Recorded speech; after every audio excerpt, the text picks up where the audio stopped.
Hello, hello, hello, hello. Good God. Sorry. Been gardening a lot today. Gardening, gardening, gardening, gardening, gardening, gardening. Having notifications for months. Error WO2. What does that mean? Beaches terrible. Terrible. Yeah. Looks like the Dominic Cummings effect has kicked in. Hi, Nicola Randall, Joyce Bryson, Alice Diner, Heather Smith. Let me just pull you up over here. Hey, Nadine Ann. Let me just find you. Nadia sadly is tired, and has had to retire to bed early. Just do that. God, I'm looking frighteningly like Dominic Cummings here. So let's get some of you up and coming in and going. James Flanagan, how are you? Yeah, Nadia has had to bail. Did you watch Normal People? Yes, Nadia, very, very tired. So we are going to be reviewing Normal People tomorrow. We're going to watch the recorded. We haven't had a chance to watch it tonight. We're going to watch it and we're going to review it tomorrow, but it won't be a live review. It will be a pre-recorded review. Sorry about that. That does sometimes happen with the series we watch, so that we're not always slavishly, tied into the same slot. Hello, Anne Blatt in New York City. How are things in New York City? I'm about to make a phone call to Virgin Atlantic to see what the deal is about rearranging our flights out there.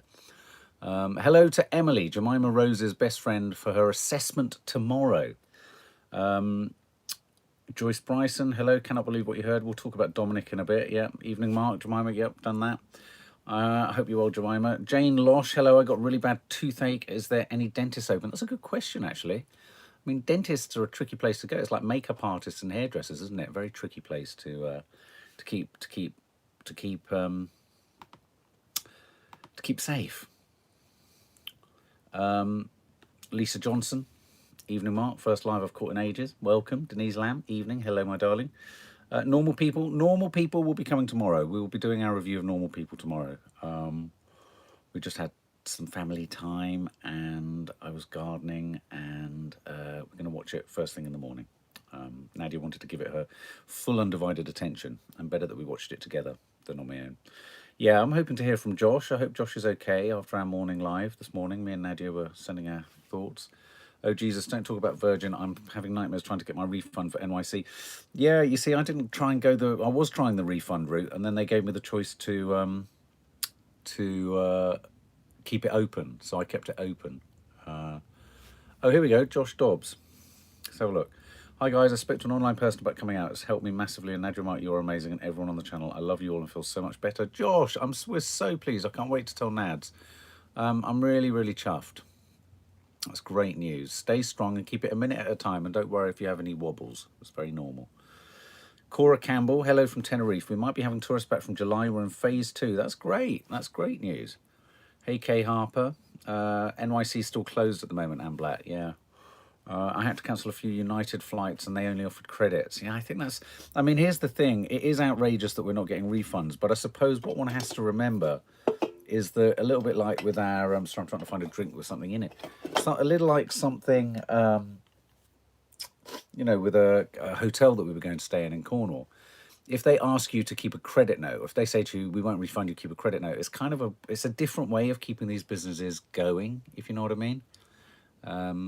Live chat is broken. I think it must be broken for some people and not others, because obviously I'm seeing hundreds and hundreds of comments coming in. Sorry if it isn't working. I keep hearing this. I literally don't know what we can do. Nothing our end. I think you might have to go to YouTube. There might be an issue with YouTube. I don't know. It could be. I know Sky Broadband are having all sorts of problems. Could it be people on Sky Broadband? Judy Phillips, come to North Carolina. I'd love to, Judy. Where I'm waiting for you to come up on the screen, Judy. Where are you? Faith Goodman. Hello, Judy Phillips. Oh, good. So, yeah, some live chats are fine. Come to North Carolina. We're in phase 2. As long as you're not flying in from China or Brazil, I think you're okay. They're quite in your face, though, New York immigration, American immigration anyway. So do you think that at the airports in America there's going to be a really sort of circumspect welcome? Ashley Gardner, what did we... we're getting to that, Ashley. We're getting to that. So, of course, you heard us ranting and raging and raving about Dominic Cummings and Boris Johnson. My main issue with the whole thing is I wasn't surprised by what he said. if I'm honest, I wasn't surprised by what he said. Jack Notteridge, I'm surprised you're a Labour voter considering you have a lot of interest in the common. They're not two mutually exclusive concepts. Look at Tony Blair and what if one has an interest in the economy is what sustains jobs. You need to have an interest in the economy and social welfare and social infrastructure. And I'm a big believer in some nationalised industries. So they're not two mutually exclusive concepts to be a Labour voter and interested in, and having interests in the economy. Not mutually exclusive at all. Hope that answers you, Jack Nottage or Nottridge.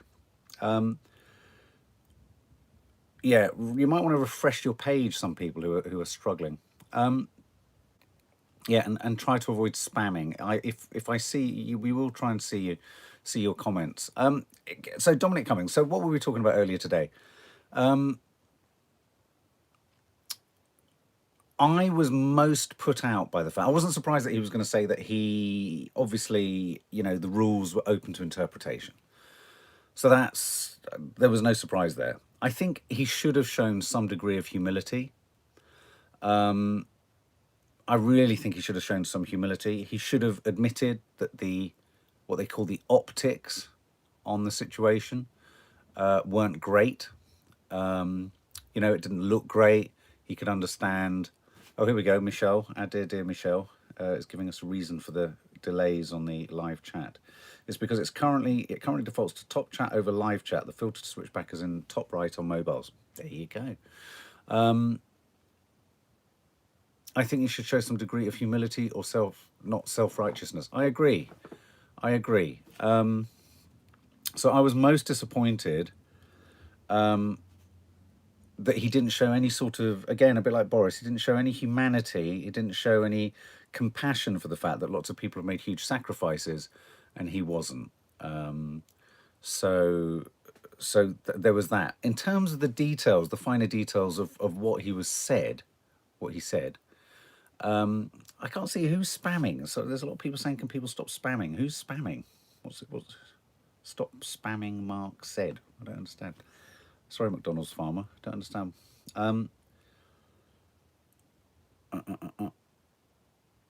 Do you think he was told what to say, Mark Francois Camanzuli, because he kept on stuttering and fumbling a lot? No, I think he was picking his way incredibly meticulously through. You see, I was quite fascinated just to hear him speak. And you realise that he's obviously got to be a very intelligent and smart cookie to do what he does. And he was unimaginative, he was repetitive, he had his defence, and it lacked humanity. And I think a number of the interviewers made a very good point. He probably hasn't broken any rules legally. So Ashley, I think in answer to that, your question briefly, he hasn't broken the law, but he's taken I think one of the journalists said he's taken a sort of truck and driven it through the spirit of the rules.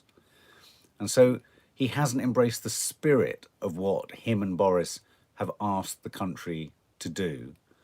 And I think in doing that, and in not recognising that he's kind of trampled over the spirit of the rules and the spirit of the British way to sort of try and observe lockdown, he's gone and, excuse my language, but he's gone and fucked the whole thing up now. He really has.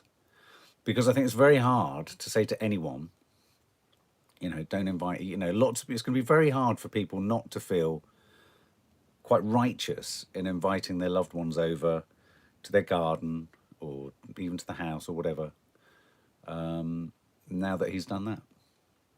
So now, in terms of the nitty gritty of what he was saying, I'm hearing on various sort of on the radio and stuff like that, that the vast majority of people have slightly softened. So I think as a bit of press management, of crisis management, I think they may have unfortunately succeeded in taking some of the heat out of this or some of the steam. What do you think?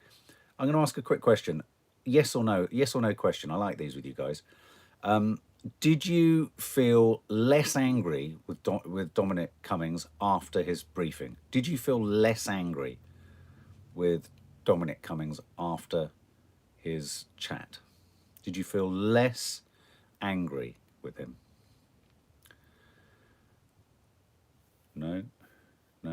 Ellie Proctor, yes. No, no, no. Yeah, oh, Penny Wilkinson, yes. Yeah, a couple of yeses in there. No, vast majority of no's.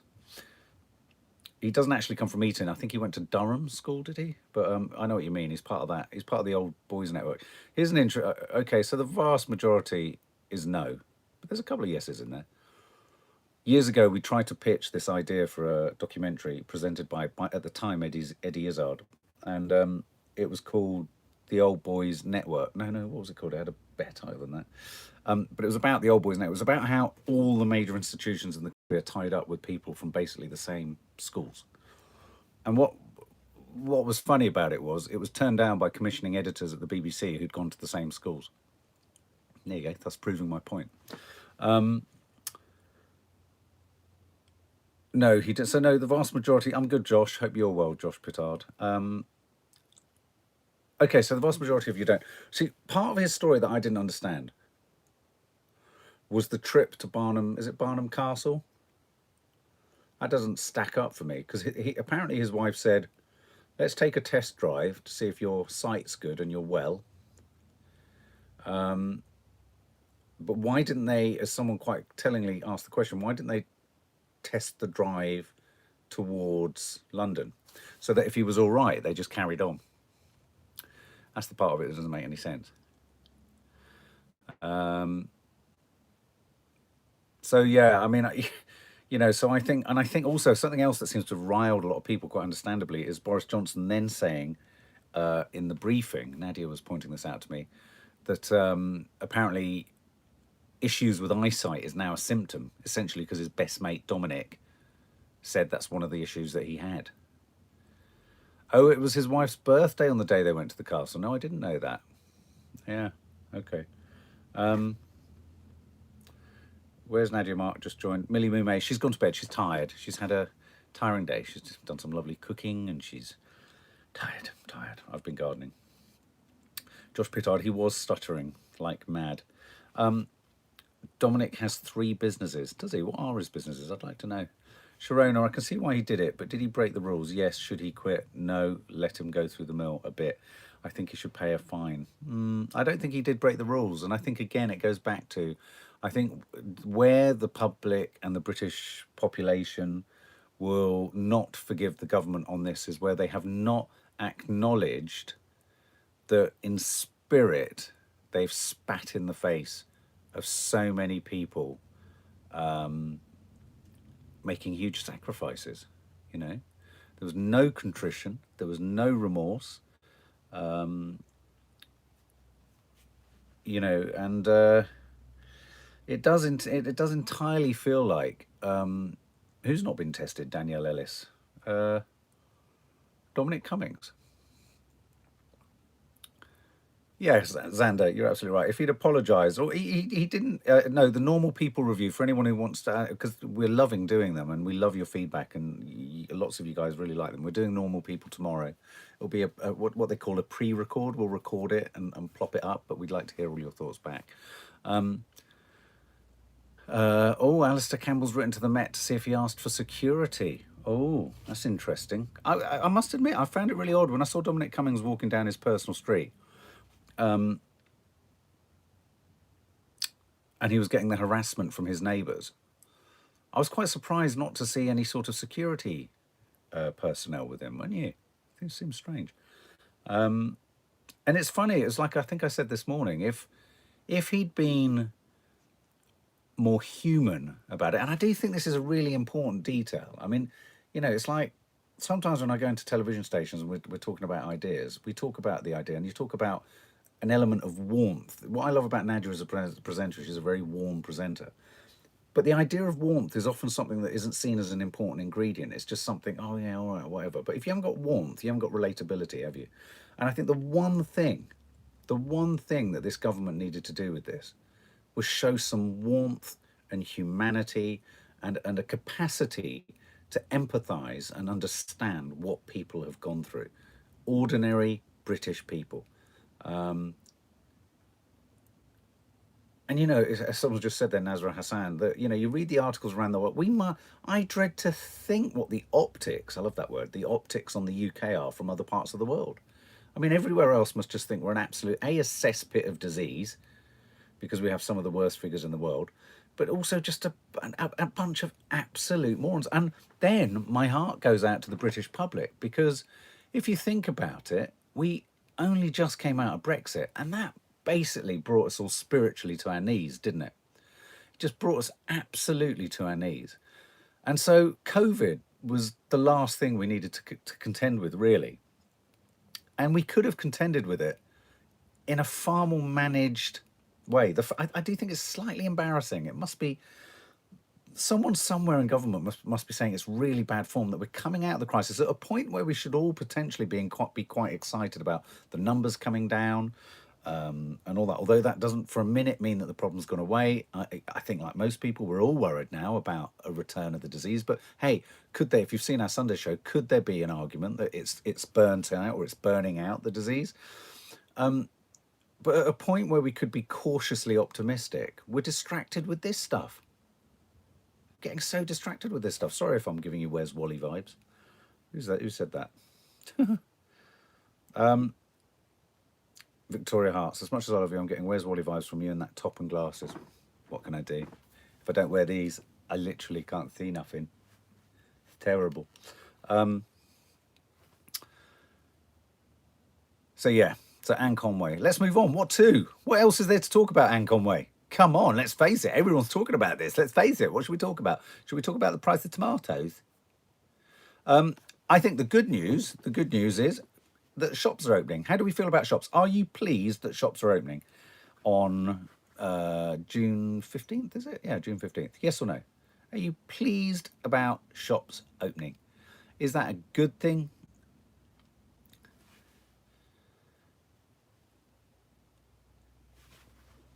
Yeah, I think so. It's going to be a resurgence. Well, I not for workers. Well, again, it's yeah, a good point there. Good point. It depends on the many different perspectives and points of view that you come from.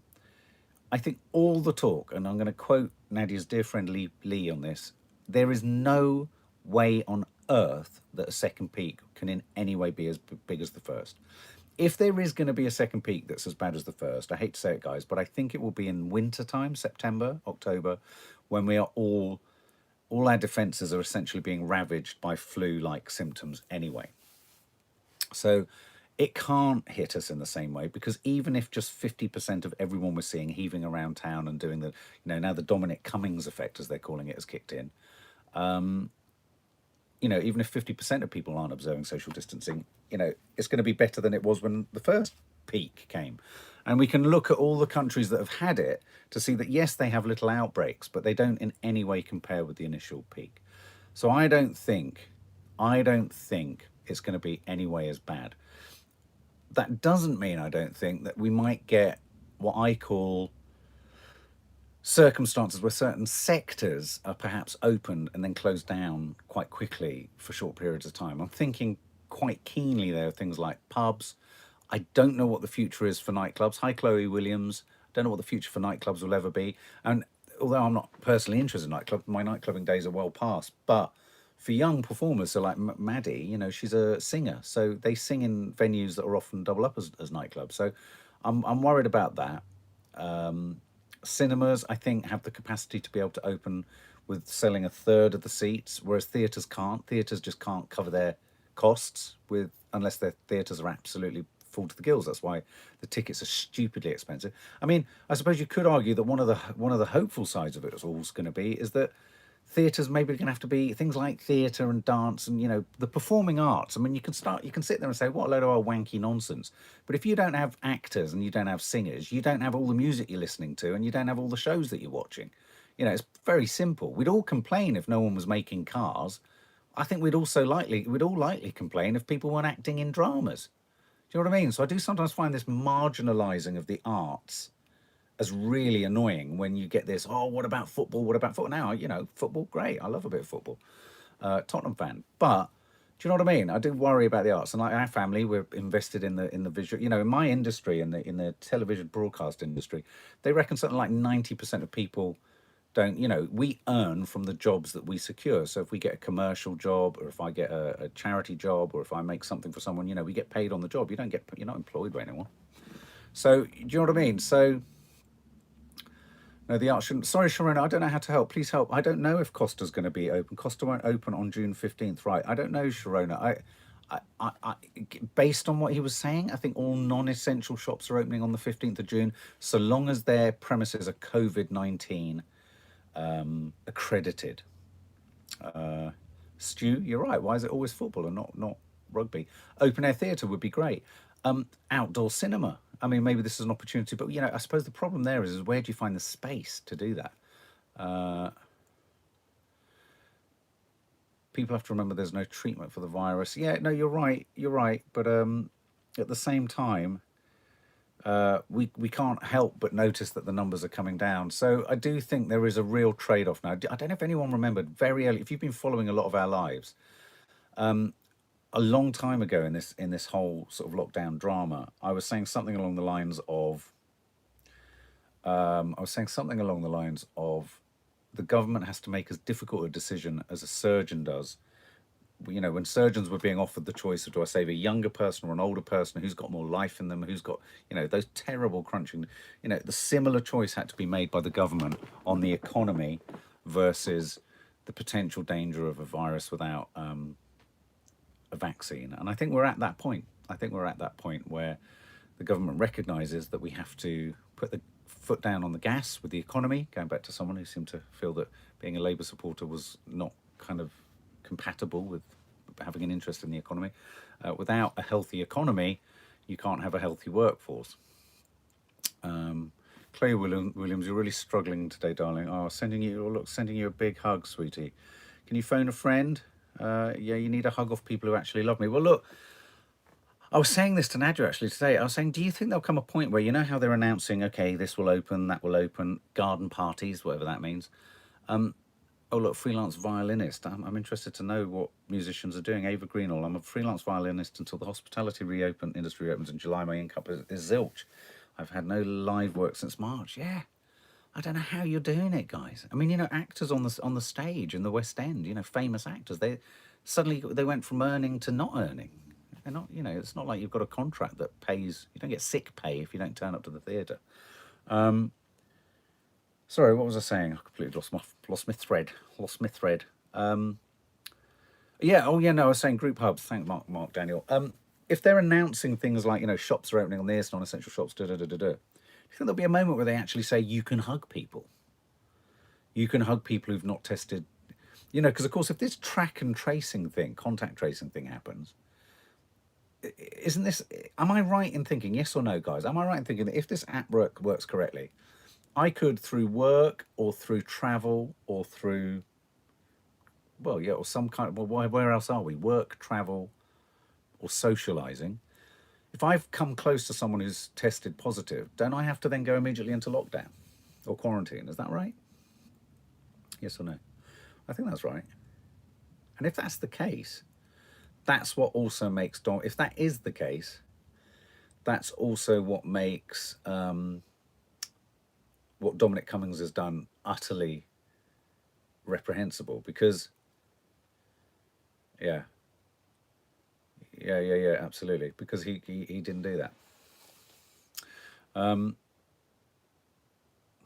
Mark, is there anything you absolutely wouldn't take a chance doing? I will not. Well, I'm lucky in that I'm a car owner and I'm a car driver.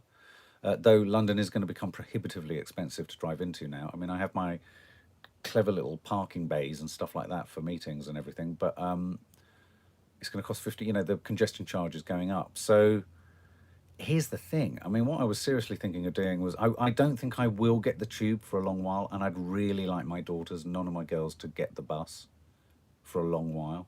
If I'm honest, that's just. I mean, that's a preference, but whether I can implement it. I mean, to be honest with you, I mentioned it the other day in front of Maddie. She said, "You can't say that, Dad. I mean, if I need to get here and you're not there, and you know, fair enough.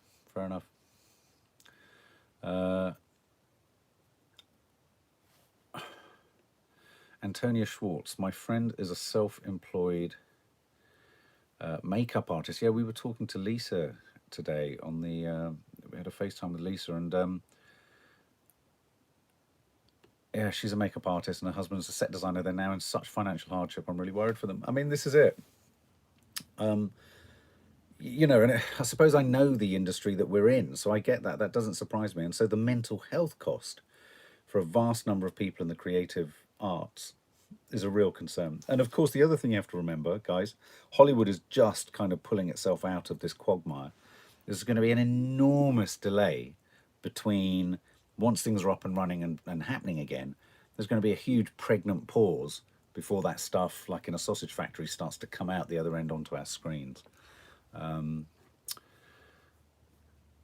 So no one was turned round by old Cummings then today. What did we think of Boris Johnson? Do we think there will be a vote of no confidence in this government?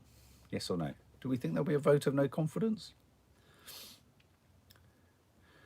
Yeah, Caitlin Ross, I think this whole experience has kind of strengthened Nicola Sturgeon's hand in the old independence vote, isn't it, for Scotland? And I hate to say it, it's made me even more embarrassed to be English.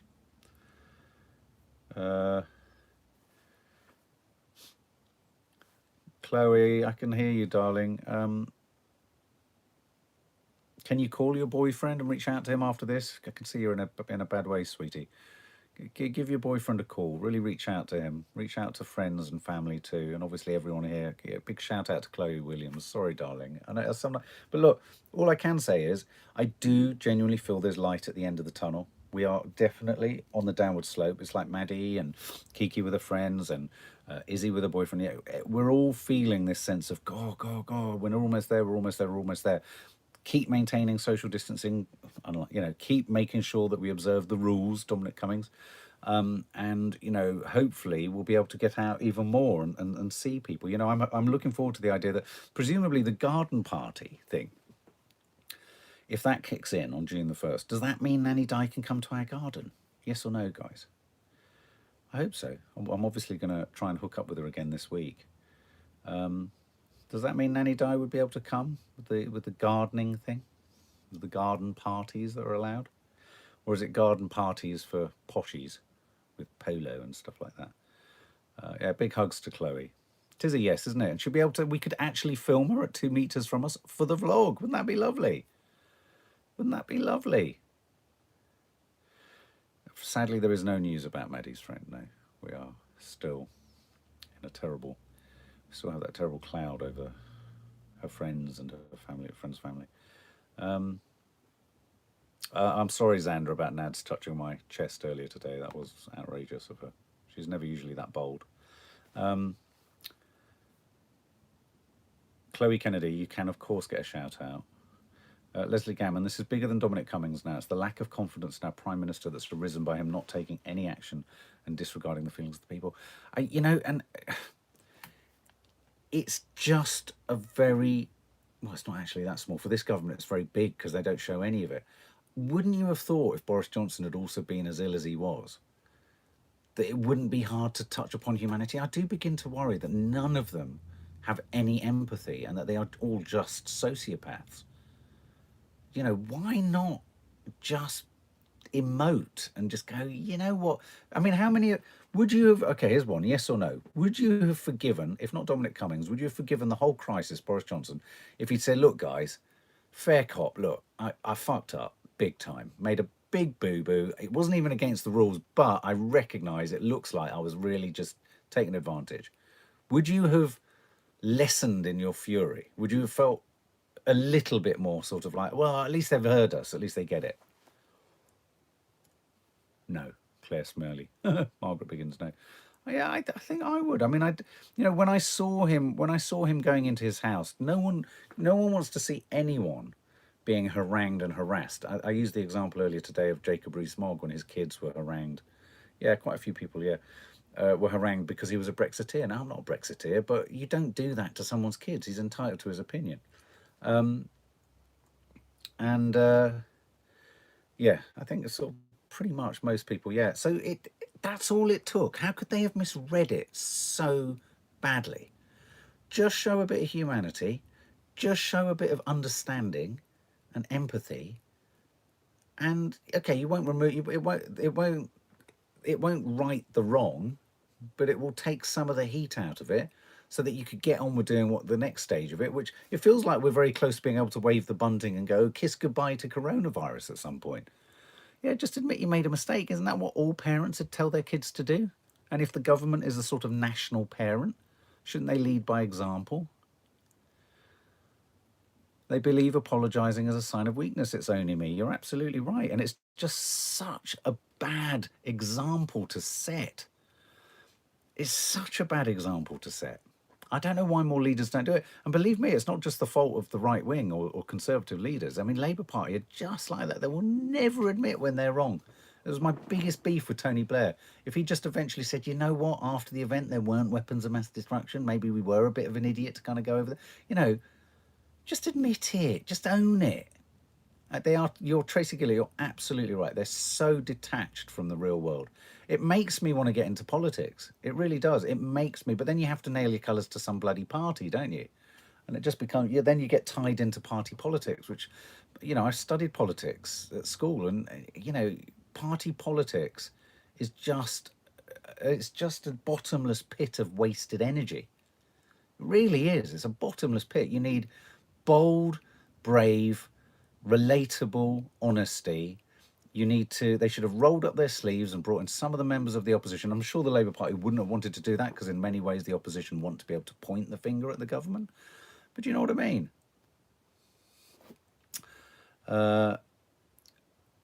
Block JB. Oh, yeah. Okay, let's get rid of... I've not recognised that person before.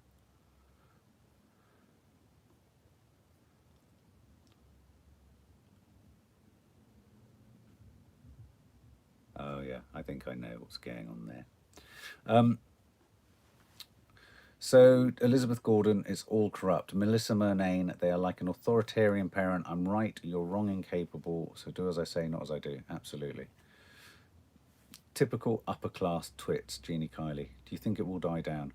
It's a tricky one, isn't it? I don't know. I didn't feel the journalists, though they wanted to kind of bite. I didn't feel like any of the journalists delivered a killer punch. Did you? I didn't feel like we came out of the briefing with Cummings with a sort of, oh God, that's just going to keep rolling and rolling and rolling. So yeah, it's frustrating. It's frustrating. Yeah, but if you're an independent candidate, you can't bloody make any decisions, can you? You just go in there and you just talk a load of stuff like this, and just everyone just doesn't listen to you anyway. Anyway. Well, look, guys, that was a nice chat. I'm going to go up the Wooden Hills to Bedfordshire because I'm absolutely cream crackered. I did a lot of gardening today. Thanks again, all of you. Check out the vlog tonight. I managed to get a vlog cut. It's a fun one. There's the tail end of us trying ABBA. I can't remember what else is in it. A lot of stupidity, general stupidity. I think I'm pretty stupid. I think I talk about making tea for Nads, which is quite funny. And Nadia's hair dilemma, that kicks on. So do check out our vlog. It'll probably pop up as the next suggestion. There was our live from this morning. If you haven't seen the Sunday show, check out the Sunday show. And we will see you in the morning. Got a very busy day tomorrow. I'm talking to a publisher about a book about homeschooling and something else. So lots of love. Oh yes, this room's in it. The tidiness of this room. Anyway, guys, we love you all. Have a lovely evening. See you tomorrow. Bright-tailed and bushy-tailed. Bright-eyed and bushy-tailed. There you go. And sleep tight. Sweet dreams. Bye.